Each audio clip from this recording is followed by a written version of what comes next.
Success to me has nothing to do with money. Success to me has everything to do with my happiness and my wellness, right? And if money does come in there, it comes in at the very end, right, of the thought process. Welcome to the New Shoe Podcast.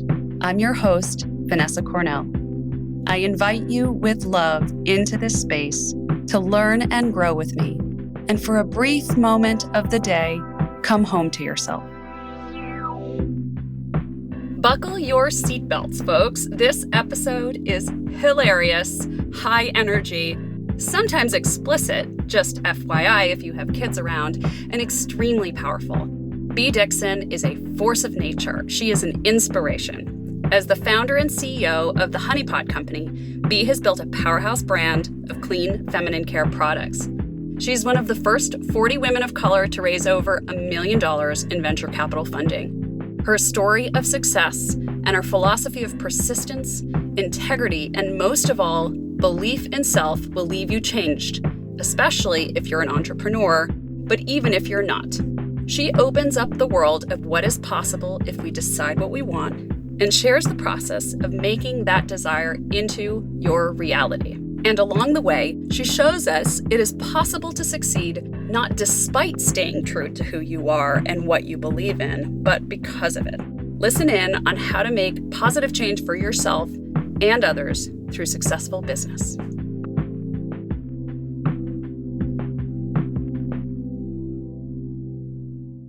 I'm so excited to talk to you. I'm so honored to welcome Bea Dixon to the New Shoe Thought Leader series.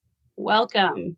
Thank you. Thank you for having me. So first of all, Bea, thank goodness for people like you finally helping us take our physical and sexual wellness into our own hands, break taboos around speaking about it and valuing it. Tell us about your company, who it's for, how you're breaking the mold and creating empowerment through your amazing products and messages. Our company is for humans with vaginas. So we are the Honey Pot Company is a plant-based feminine care company. We're working very hard to get away from the word feminine because in my mind, I make products for humans with vaginas that are women that love to be women, for humans that don't identify with being a woman, for humans that identify being a trans man, humans who may have been born as men, but have decided to make the transitions with their bodies, right? And actually pay and invest and do all the things that they want and need to do to make their body look and feel how they want it to. Those humans need to understand how to take care of their vagina too, right? Our sole purpose is to really provide clean, efficacious products at a really, really, really competitive price. We don't want people making life decisions to buy our products. We are a premium brand, but we're not so premium that you can still buy some of our products for under $10. Most products for under $10. You know, the largest way that we've done that is we've partnered with a lot of volume retailers. So we've partnered with Walgreens, Target, CVS, Walmart. We're in over 20,000 doors today, I'm grateful to say. So we're able to really provide our products to the mass everyday consumer. Yeah. And I know that you're not just providing menstrual products, right? Because I think that we sort of think of care for our vaginas just as menstrual products, but that is not all there is, right? No, Honey Pot, it thinks about your vagina globally. So we do external vulva washes, we do wipes, we do panty sprays, which are kind of like a natural deodorant, if you will, but you literally just spray it on your panties. We have tampons, pads. We're coming out with some really beautiful lubricants that are going to be launched between Target and Walmart. I mean, we make nearly 50 feminine hygiene and care products today. So the way that I like to think about feminine care and our brand, when you walk down an aisle in a store, right? It's an aisle that's full of products for the vagina, right? Honey Pot is represented in most places where you're going to buy something, whether it's in the washes and wipes, whether it's in the treatments. We make a natural boric acid and herb suppository. We make an external vulva cream. We're even going into another aisle very close to the feminine care aisle. So we are an all-inclusive brand. And there really has never been a company that has taken on feminine care and hygiene the way that we have. Yeah. So I really want to talk about your journey as an entrepreneur. And I've wanted to have this conversation about conscious capitalism or leading with your heart in your business for a long time, because the theme has come up again and again for me on my path to being an entrepreneur. I never thought that I would ever start a business. I never thought I would find something I was so passionate about that I just had to tell as many people as possible. And when I grew up, I was sort of taught that you had to be aggressive or cutthroat to be financially successful, right? Like the subliminal messages were that was the path to success. And really, financial success was the only real success there was, right? Those messages were coming to me.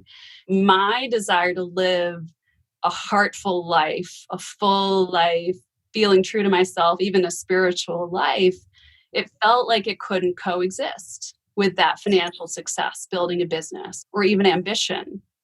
And I've realized through building Nushu that I actually can create a business in which I don't have to compromise any of those things. And that's what I want to do. And that it's not an either or. It's not a like, well, I can go with my heart, but it's going to impact my bottom line, but it's the right thing to do. So I would love to know about your journey as an entrepreneur. I mean, you are in a rarefied space, having raised over $1 million from venture capital investors. I get the sense that you haven't been stepping on toes and needed to compromise yourself.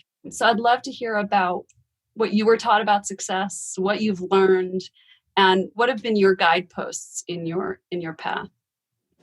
Well, I was never really taught about success until I was an adult, or what success really looks like. Because success to me has nothing to do with money. Success to me has everything to do with my happiness and my wellness, right? And if money does come in there, it comes in at the very end, right, of the thought process.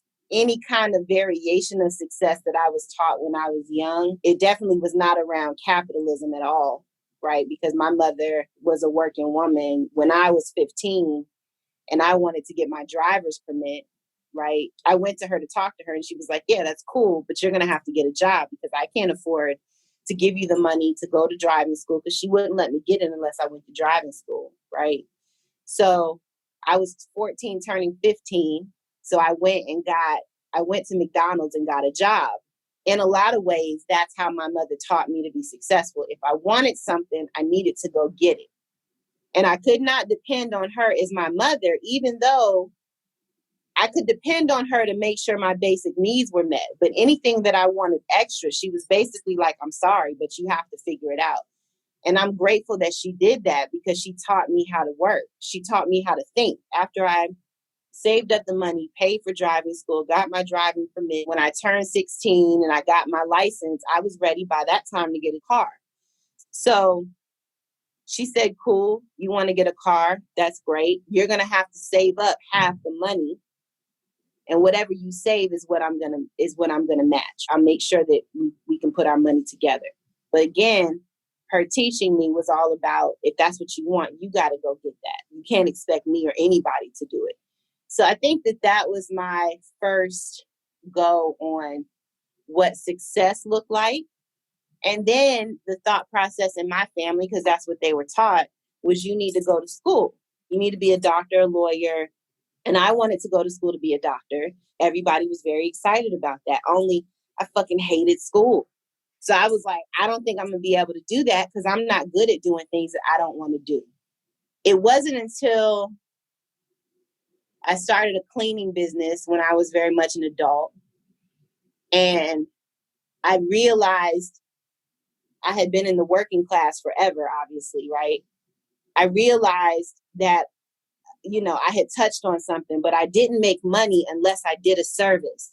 And so I was like, I'm working way too hard. And I just started to run into books and meet people. When you're cleaning people, you're typically cleaning for somebody that can afford, right, to pay you to come in and clean. So I'm a person who just pays attention. And I was cleaning some nice places. But what I realized is I didn't make money unless I was cleaning. So then a light bulb turned on and said, I need to make money in my sleep. So that's when I decided I'm not going to clean anymore. And then a couple years later, after hustling and doing all the things, that's when I ran into Honey Pot. I say all that to say, at this point, when I think about conscious capitalism, it starts with me being happy in my soul from the fucking bottom of my heart. I am happy, right? It starts with me being well. It starts with me being mindful and mindless without me living in my head and being neurotic. It's all about me being able to curate my life and experience precisely the way that I want to. But at this point in my life, I have an asset, being Honey Pot, that can also provide me a very large amount of capital at some point when I decide to exit or when the exit opportunity comes. So now my goal is to bring my company to exit. I've had to bring in investors. We've had to do all those types of things. But the reason why we brought them in is because we knew that at one point we would want to exit our company. And once I exit, to be honest with you, my goal is to not have to think about what I'm doing. I want to write. I want to travel. I want to go to school to be a chef potentially, not because I want to cook in somebody's kitchen, just because I want to know how to truly debone a duck if I wanted to. So now it's all about my happiness, but the way that kind of the capitalism part comes into it is that I know that in order for me to be completely free in this world, I need to be financially stable enough to pretty much live precisely how I want to live. And that includes people cooking for me and cleaning for me and potentially driving for me. And so that I can really own all of my time. But my happiness has to come before all of that. Because if you're unhappy with money, you're still poor. Yeah. Let's go back to that happiness, because that's actually, it's radical. Because I think a lot of people think about, well, I'm just going to do this thing I hate to make the money so I can be free, so I can be happy. And you're like, no, happiness first, then freedom and happiness. If I'm unhappy and then I have the money to have anything that I want, that is an unhealthy existence. There's that sort of scarcity mentality, but then there's the real life reality, right? Of needing an income to provide a roof and food, support family. And so what advice do you have for people who have maybe a dream, an idea, but are contending with, the real life need for current financial stability and feel like I am not happy in my job, but I cannot quit my job? So what I do is I try to get back to basics.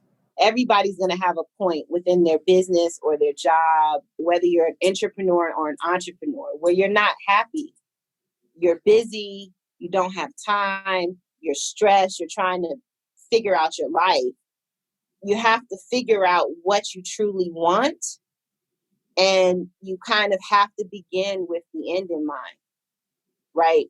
If you're working in a job that you're unhappy at, that's a sacrifice.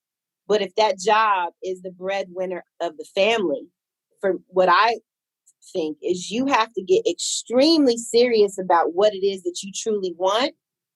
And that job needs to become a means to an end. If you have a high household income and you're making 5, 6, 7, a million, couple million, several million W-2, you have the capacity to sort yourself out. You have relationships that you can actually create an environment that you truly want. But you have to get real serious and tactical and focused on what it is that you want. If you know that you're unhappy where you are, okay, don't focus on the shit that you're unhappy about. Don't think about what you don't want. Think about what you do want. And then everything in your life aligns to that. If you have a partner and maybe your spouse doesn't make the money that you make, but you guys are partnered, you guys love each other, you're here together, you're a partnership. That partner's got to sign up for this. Because look, this is how we're eating. Well, everybody, the family has to sign up for it.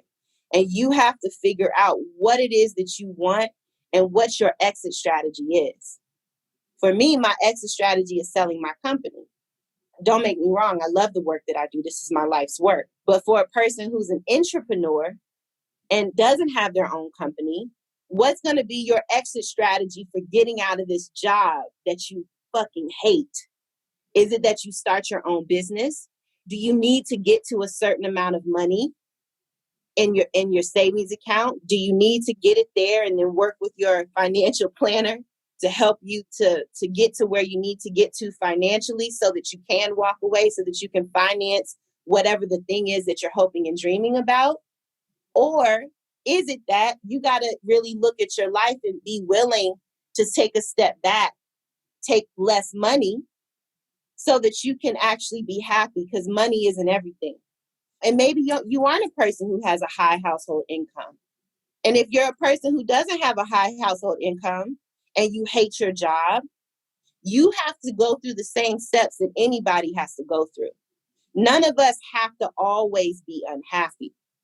I think the brick wall that we run into is we're conditioned to focus on our unhappiness. You got to recondition yourself to focus on, if you're not happy, even if you don't understand why you're not happy, instead of trying to figure out why you're not, figure out the shit that you want to curate your life experience around. And that doesn't mean that you're focusing on why you're neurotic and why you're depressed and why you're anxious. If that's where you are, that's where you are. But start figuring out ways to design your life in a way that you're doing things that make you happy, that when you walk in your space, it's clean, it's organized, it smells how you want it to smell. There's plants. How do you want to dress? What kind of food do you want to eat? If you don't like your body, how do you want your body to look, right? We have spent so much time going out, and this is where we get fucked up. We spend so much time going out. We spend so much time making sure the family's good, making sure if you're partnered and you aren't the person who's making the money, you're the person who's managing the house, who's doing all the shit. You're making sure your family's good, your husband's good, this is good, that's good, right? You're in your groups, you have your friends, you're doing all these things. What are you doing for yourself? How do you really want you to feel? Self-preservation is a real thing, man. We're doing all these things and we're just going out, out, out. None of us are going back in. And then we wonder why we're so fucking miserable, right? You have to be an entrepreneur for your fucking life and get yourself together, because nobody else can do it but you. Yeah, yeah. You make a plan and you go get it. Yeah. And I think what I've seen a lot is people figuring out what they should want, or what they think they should want, or what they think other people think they should want, or what would make it seem to other people like they have what they want. But that is really different from what you want.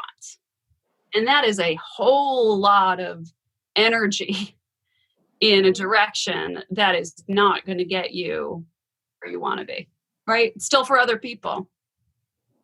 So let's talk about the steps along the way. And this idea that you have to compromise, or you have to compromise your values, or you have to make choices. Were there times where you had to make choices and you were like, I could do this or I could do this, and most people would do this, but nope, that's just not who I am. That's not what I want. It's not what I believe in. I'm doing this. Oh, yeah. Hell yeah. That happens every day. Everything is a choice, right? Am I going to go left or right? Am I going to choose to think this way, or am I going to choose to think that way? Am I going to make my perspective the perspective most people have, or is it going to be mine? Especially within Honey Pot, we have absolutely had to make very hard choices. Some choices were made for us, right? But I'm a person that believes that everything happens in order, even when it doesn't make sense and it doesn't seem like it. When it comes to my life and when it comes to my business, the shit is life or death for me. When it comes to my happiness, it's life or death for me. I'm not gray. It's like black or white, right? I don't cut corners when it comes to Beatrice. I just don't, right? If I don't like it, I'm not doing it. I'm cool. I'll be over here. I'll see y'all when y'all get back. Right. When it comes to Honey Pot, it's the same thing. And that has less to do about me and more to do about the humans that have been here along the journey, that have sacrificed their time, their energy, sometimes their money, their relationships with their families, because they spend more time working than they do. You know what I mean? The CEO, co-founder of this company, it's more of that for me than it is about me and my financial wellness. Everybody at our company owns a portion of it. Everybody does. Reason for that is because on the day that comes where we do exit, I need to make sure that everybody that helped us to get there is eaten. I can't be at a fucking gorgeous table of food eating, and my team is eating table scraps. So for me, with Honey Pot, we've had to make a lot of hard choices. We've grown our business very lean, where most of my competitors raise zillions of dollars. And I used to get so bent out of shape about it because I was like, we would be doing so well. It really bothered me because I was like, wow, we really need the money and we're really doing the right things. But when I look at that right now, our decision that was made for us and that we eventually came around to be lean and grow our company the way that made the most sense. I'm so happy that we did it that way. I'm so happy that that those decisions were made for us, because it put us in a much better position to be able, because we had to learn how to carry our own weight. There was nobody to do it for us. With Honey Pot, I just try to go with the flow.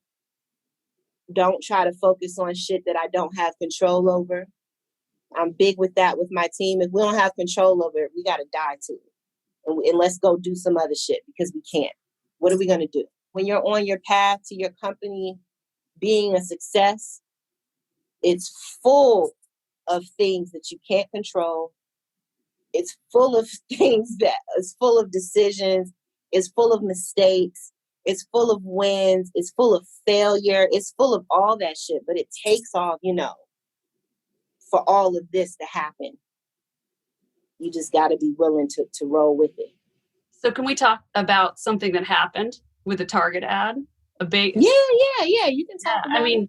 So you got a lot of attention for this Target ad where you said the reason why it's so important for the Honey Pot to do well is so the next Black girl that comes up with a great idea could have a better opportunity. That means a lot to me. But that makes a lot of sense to me. But you got a lot of negative attention from white folks saying this was racist, which we're not going to debate here because, no, not at all. But then what ended up happening was your sales increased dramatically. That to me is like the universe saying like yes to that message. What I really want to talk about is what it means to you to inspire Black girls to be the next Beatrice Dixon, because you did it for your happiness, but now it's about something a lot bigger than you. What you've created is important and powerful in the world. Look, the reason why I said that is just because I know what happens when you're raising money. You're pitching to a room of investors. Most of the time it's going to be men. And mostly it's going to be white men. Being a woman, let's take Blackness out of it for a second. You're in a room full of people who don't fucking understand you. They just don't. They're not going to understand you, first off, because you're a woman and you're talking about vaginal products. But let's take the vagina products out of it. Let's just make it general. Then you layer on that you're a Black woman. One thing that is not being seen, first of all, you're not seeing tons and tons of women having huge exits. You're just not. So you're even more not seeing a bunch of Black women growing, scaling, and exiting their companies. I'm not saying it doesn't happen, because it does. But it's very, very, very few and far between. And so when you're in that situation, it's a bit of a conundrum, because investors invest in things that they understand and founders that they understand in a way, right? And It's in those rooms, those venture capitalists or those private equity funds, because that's where you're really going to get the bread from, right? Especially if you're at scale. If there is not more Black women that are growing, scaling, and exiting their companies, the disparity in venture capital is never going to go away, ever. Because in their mind, I'm not seeing Black women do this shit, right? So it's going to be weird for me to put my, as private equity firm or venture capital fund, to put my 5, 10, 20, 30, 40 million to work, because that seems more risky because I don't see it every day. So the reason why it's so important for Honey Pot to do well is because we can be that comp in that Black girl's investor deck. Everybody puts comps in their investor deck. My comps were Jessica Alba's Honest Company and Dollar Shave Club. That's who my comps were when we first got started raising money. Sundial hadn't exited yet. Maybe they did like 2 years later. This is like our very first ever raise. So we didn't have a Black company that we could say had a ridiculous exit, that had a similar business model that we did. We couldn't say that. For me, that's why it's important for Honey Pot to be successful, because we are a Black-owned business that's also a woman-owned business, and we are working our asses off to have an absurd exit. We have an absurd exit, and even if 5 other Black women have close to even absurd exits, we're undeniable then. So that's why I said what I said. It had nothing to do with what people thought it had to do with. And the other reason why it's important for us to be successful is so that young Black girls and Black women that are owning their businesses and want to grow it understand that you're not selling out if you exit. Culturally, right? Not even only in my culture, but in your culture too. Culturally, if we sell our businesses, we should have passed our businesses off to our children, right? But what the fuck is that going to do? What if my kid doesn't really like it and tanks the business, right? To help our culture understand, not only as Black women, but also as women, that we can exit our companies because that is a road to real money. And just because you exited your business, you haven't sold out of shit. All that you did was stacked your bread and made it so that you are financially sufficient to start another business if you want to, because that's what capital does. Our businesses are not our children. They are not our partners. They do not love us. They do not give a fuck about us. If we do not, our businesses are commerce. That's what our businesses are. Business is transactional. That's what business is. Unless you've got a nonprofit organization, your business does not give a fuck about you, right? So we have to wake up as womankind, and specifically to the question you asked, as Black womankind, to understand that's why men always have a fucking leg up, because they know that shit. They know that. White men built that shit. They know it. And a part of why we're always back here as women and as Black women, most of the time, not every time, but most of the time, is because they kind of want us to stay back there. That shit was built in. That shit is a conditioning mechanism. And if we don't wake up and pay attention, and if we got businesses, if we don't get real fucking serious about what we doing and get this motherfucking money, because that's what businesses are for, right? What are we doing? Why are we even here? You understand what I'm saying? So yeah, I'm a big thinker. I can do anything I put my fucking mind to. Anything. And for people who don't feel like they can, I want to be an example that you can. Forget the skin of the color of your skin. We're human beings, right? We're human beings, you guys. We live on a planet called Earth. Fuck what your city is called. Fuck what country you live in. You live on Earth. Everything that's here is supposed to be here. And all of these things, color, woman, man, business, all of this shit is made up, you guys. All of it is. We have to know that. You can do anything, anything, anything you want. Your happiness, your life, your livelihood, how you want your kids to grow up. What part of the planet do you want to live in? I want to live in 4 different places a year. That's my goal. However you want to do it, you can design it however you want. And you have to know that. You've said a couple of things that are radical for people. And I have seen so many people keep themselves so small. It's not other people keeping them small. It's them keeping them small. It's always you. And if we've learned that we're supposed to be small, we can also decide to unlearn that we're supposed to be small, right? This is like not anyone else giving us permission. This is only us giving ourselves permission to dream big and want things and go for them and be unapologetic about what we want. Yep. We have to really, and this is just my way. I'm not telling anybody to do anything. I'm a very spiritual person. I have been a very religious person. But what I've come to understand, please don't take what I'm saying the wrong way. Even our spiritualities and our religious practices that we decide to get behind can keep us down. We align to these rules, and these rules are beautiful. Religions are beautiful. But the fact is that as long as you are living well and you are focusing on your happiness and you have respect for the shit that really is God, like food and water and the sun and the moon, and the fact that we're fucking spinning at hundreds of miles per hour right now in the middle of ether.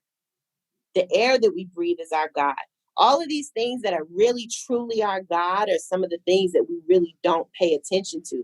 But those are the things that help you to get in alignment with yourself, right? I'm not saying to not be religious. I'm saying to understand what the point of your religion is, whatever it is, whether you're a Christian, a Muslim, if you practice Yoruba like me, or Santeria, Lukumi, if you are Buddhist, if you, whatever the thing is that you've aligned yourself to, understand that does not, that those rules, I'm not saying don't follow them.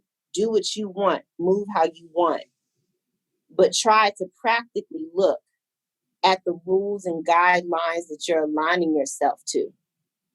And try to figure out if that's really what you want. Because a lot of times we align, and I can tell you because I have and did, and sometimes will, because Yoruba is one of the most beautiful religions to me that has ever been created, because humans created religion so that we could understand, wow, how does the sun come up and the moon? How do I eat my food? You understand what I'm saying? Yeah. But what I was a slave to my religion. Not that I shouldn't be, right? If I choose it, then that's what I am. But I was a slave to it, and I feared it, and I used it in a way that really didn't free me up, which is the point of what spirituality should be. It should free you. It shouldn't keep you locked in chains. You have to figure out as a part, because the way that we use spirituality and religion, we use it as a way to guide and to create a path for our life. While you're looking at your happiness, look at your spirituality practice and pay attention to if you're doing things within your practice that you don't really want to do. Because if you don't really want to do it and you're repressing, not wanting to do it, and then feeling guilty for whatever the things are, that is a huge deposit into the bank of unhappiness. I'm not telling you to drop your religion. That's not what I'm doing. I'm just saying, when you look at your life and you're designing your life how you want it, because you are well within your rights to do whatever the fuck you want to do, look at everything and figure out what it is about your life that you don't like and what it is about your life that you do like and what it is about your life that you actually want to do, and start designing your life the way that you really want it. And you won't have time to think about how unhappy you are. You won't have time. Because look, bitch, I don't got fucking time for that. I'm in New York right now packing up my apartment because I don't want it anymore. Because I don't feel like paying 2 rents. That shit is stupid right now.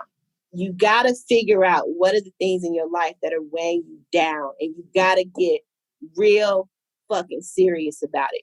Real serious about it. Like to the point to where you work it like it's a job, because it is. Because you got to live inside of this skeleton. The house that you live in is this body. And you got to figure out how to live in it peacefully.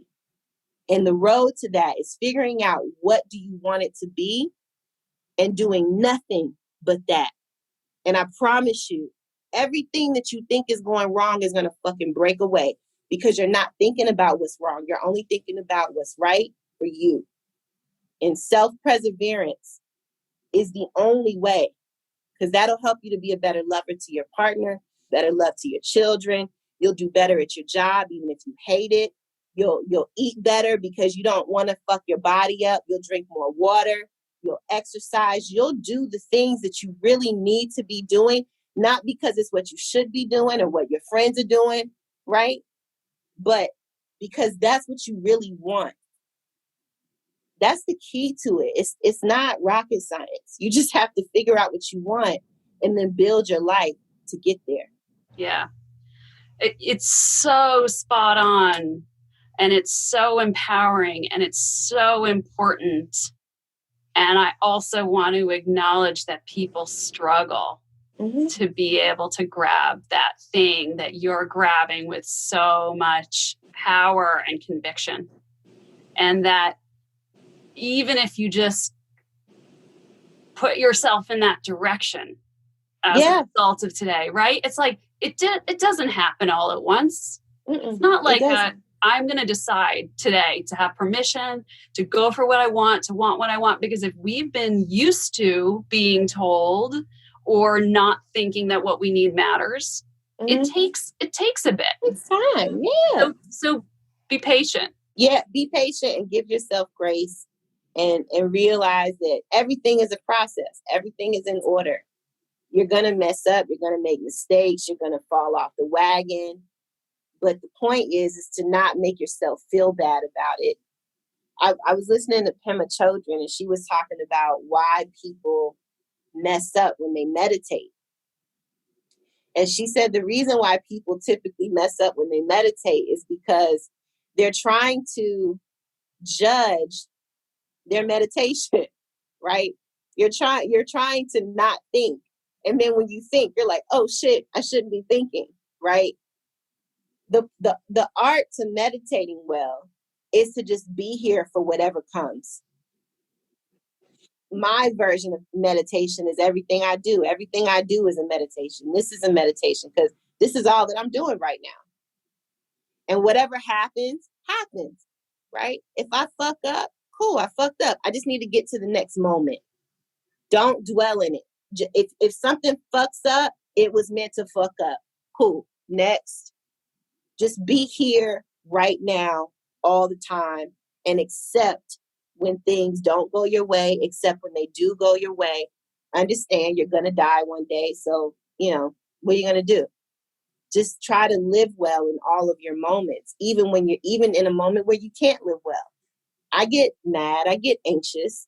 I get sad sometimes. Sometimes I want to eat a burger. Most times I'm going to eat a kale salad and some lentil soup, right? But if I want to eat a fucking piece of Wagyu beef because it's gorgeous and it tastes fantastic, I'm going to live that moment, right? You don't have to be perfect at it. It doesn't exist. Perfection is a fallacy. Control is a fallacy. It is a fucking illusion. Nothing happens overnight.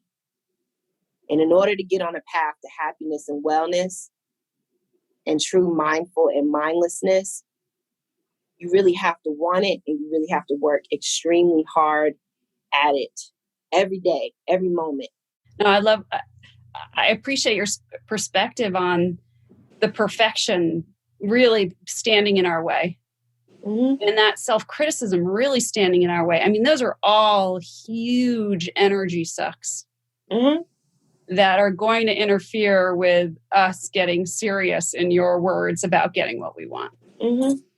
Yeah. And you could choose that path of trying to be perfect, or you could be like, you know what, that doesn't even happen. So yeah. Wow, what a beautiful conversation. I really think that you have shifted some people seriously over the last hour, including me. I so appreciate you being here with us, sharing your wisdom, sharing your journey, sharing your inspiration. And I thank you so much. Thank you. Thank you. Thank you for listening. If you enjoyed this episode, we welcome you to stay close and discover more of our offerings. Check us out on Instagram @Nushu or visit nushu.com for more.